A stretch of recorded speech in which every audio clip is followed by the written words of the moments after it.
এই মুহূৰ্তত লৈ আহিছোঁ কেইগৰাকীমান হুকপালী প্ৰাৰ্থিত্ব প্ৰত্যাশীৰ কথা। সমাগত পঞ্চায়ত নিৰ্বাচন খেলিম বুলি ভাবিয়েই মনোনয়ন পত্ৰ দাখিল কৰিয়েই বিনা প্ৰতিদ্বন্দ্বিতাত জয়ৰ দিশত এইসকল হুকপালী প্ৰাৰ্থিত্ব প্ৰত্যাশী।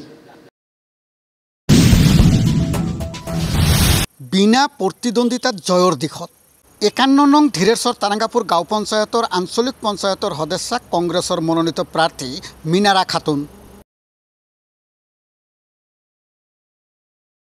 বিনা প্ৰতিদ্বন্দ্বিতাত জয়ৰ দিশত 2 নং বাৰণেতাৰা বতৰদল গাঁও পঞ্চায়তৰ 2 নং ৱাৰ্ড সদস্যা দীপালী ৰায়।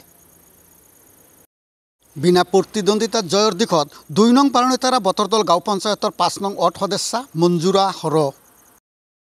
বিনা প্ৰতিদ্বন্দ্বিতাত জয়ৰ দিশত 2 নং বাৰণেতাৰা বতৰদল গাঁও পঞ্চায়তৰ 8 নং ৱাৰ্ড সদস্যা যজ্ঞেশ্বৰী সূত্ৰধৰ আৰু বিনা প্ৰতিদ্বন্দ্বিতাত জয়ৰ দিশত 1 নং বহলপুৰ গাঁও পঞ্চায়তৰ 4 নং ৱাৰ্ড সদস্যা নিৰুপমা ৰায় চৌধুৰী। এতিয়া এইসকল হুকপালী প্ৰাৰ্থীৰ বিষয়ে আপুনি বাৰু ক'বনে কিবা? যদি কয় তেন্তে কমেণ্ট বক্সত দাঙি ধৰক আপোনাৰ মতামত।